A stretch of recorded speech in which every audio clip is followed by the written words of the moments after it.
Hey everyone, this is Dusk here, and I thought I would do a bit of narration over what you're seeing. I'm too lazy to do subtitles, and this just tends to be faster and easier for me to get out. So essentially, what I am doing right now is I am making the base of where I want the ponytails to sit on the wig. You don't want it to be too low or they'll droop because of the gravity. You want it to have a certain position that'll enforce how her hair is supposed to kind of stick straight out from her head. This part took me a really long time to kind of figure out how I wanted to start. You can kind of see right now that the middle of the wig, you can see the wig mesh, not just because I'm twisting it up right there, but in the middle. So what I end up start doing, or what I end up, English is a weird language, but I decided that instead of making a part that goes down the middle, that I would crisscross the hairs in order to hide the wig mesh. So hairs on the left side, I brought over to the right side and rubber band them to my stub as I build it. I go a little bit of hair at a time, and you can already see that it's covering the wig mesh pretty well.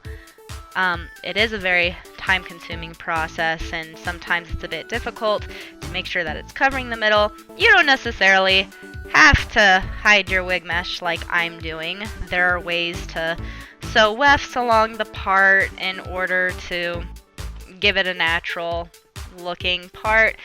I ended up just getting a really long wig that wasn't naturally meant for pigtails, and I decided it just wasn't worth my time. Look at me go. Believe it or not, this entire process of creating the stub took about an hour and a half. So just to anyone who, just kind of wants to do this late one night when you may have class or work in the morning, not necessarily something you want to start at 9 o'clock or 8 o'clock. I'm really not entirely sure when I did this. But anyways, I put two different areas to kind of create the security, and you can see it starting to naturally stick out away from the wig head now. I have those little black rubber bands that you can get a pack of probably 200 to 500 of them for a couple of dollars at a craft store or a drugstore, really. And I rubber band the strands at the base, and then about an inch to an inch and a half away from the base to give it that added support. It kind of, forces it into that strange position. And I go up the wig by a couple of rows of wefts. It really depends on what's easier for you to try to control. It's just a time-consuming process.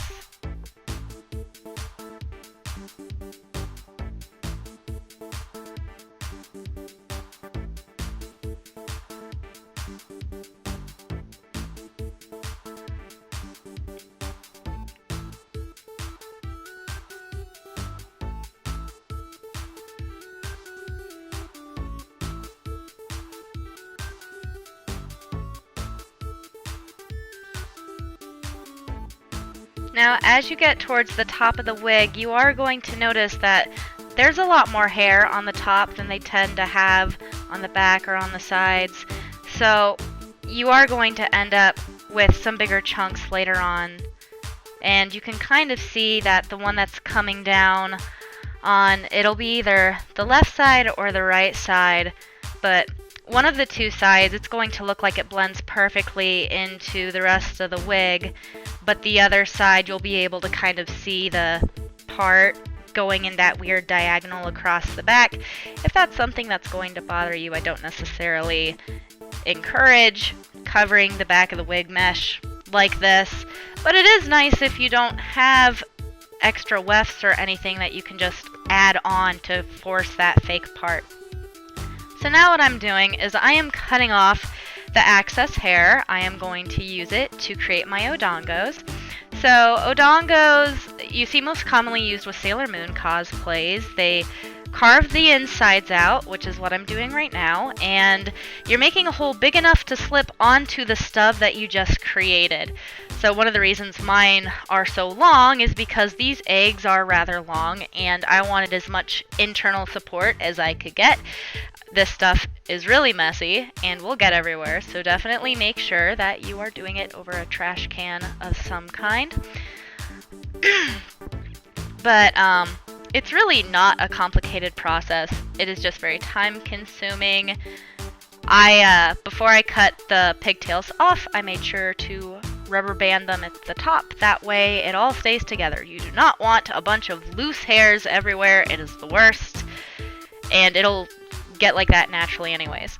So right now, what you see us pinning is I cut off the wrapping on these styrofoam eggs into 4 pieces so that I would have a natural pattern for what I have to glue onto it. You don't want to just glue the hair onto the styrofoam eggs. It's not necessarily going to cover it 100%. You'll be able to see the styrofoam, so you either want to paint them to as close a color to your wig hair as you can get, or cover them with felt and then do the same exact thing. Because this wig is blue-black, we decided that a black felt would work just fine for covering it up. We weren't too concerned. So as you can see, you cover it, or cover each of the little pattern pieces with hot glue. Just put it right on the egg, work carefully. If you have any big gaps between the pieces, don't worry about it too much. You can just make sure to cover them. We didn't have any problems with it. And make sure when you're putting them on, anything that you are gluing to this Odango, you do not want to glue inside the hole where you're going to be slipping it onto the wig. It's just going to make it more difficult, and it's just going to turn on you later. So here we are starting to glue on the wig hairs themselves. You can see Lenora on the right side working on hers. She ordered a pack of wefts, which was a lot easier to work with, whereas I was using the loose hairs from the pigtails that I cut off. But essentially you are going to glue around the opening of the Odango, not inside, and then you're going to put a small amount of wefts and glue it to the top, and then you're going to take a line of hot glue and run it all the way down in a straight line, and then just push down the wig fibers onto that line so that it sticks. I stopped gluing mine down about an inch or so from the end, and you can see how it kind of nicely forms into a point, and that's because I didn't glue it all the way to the very end. It would be a lot harder to form that point. So right here, I am covering this wig weft that Len gave me with tacky glue in order to make it straight and hard so it won't bend. This is going to become her little, I don't even know what you would call it, like her little pigtail antenna that just sticks straight off her head. So now that your Odangos are mostly done, and we're waiting for that little strand of hair to dry, you're going to go ahead and take your Odango and trim it. Trim all that excess hair off so that you can make it into a nice natural point, which is also a very time-consuming process. Please be careful, because this is the part where if you mess up, it's going to be the most noticeable, and it's just going to be upsetting. So you are going to go ahead and take your Odango and slip the opening onto the stub that you've created. Go ahead and rotate it. At this point, you can already have glued your antenna onto the base. Make sure you're not gluing it into the hole. And once you find the correct positioning, you're going to take hot glue and put it along the opening of the hole at the top, and push it against the wig as hard as you can to trap as many of the wefts as you can to give it the firmest hold. And then you are going to do the same thing on the bottom, and voila, your wig is done. Be very careful. Make sure you don't get hot glue in places where it's not meant to be, because you can't really undo that unless you are extremely careful. But so that is how you do the back.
Hey everyone! Thank you for checking out how I styled my ladybug / Marinette wig. Hope it helps. Feel free to click and subscribe below if you'd like to see more. Otherwise, live long and cosplay.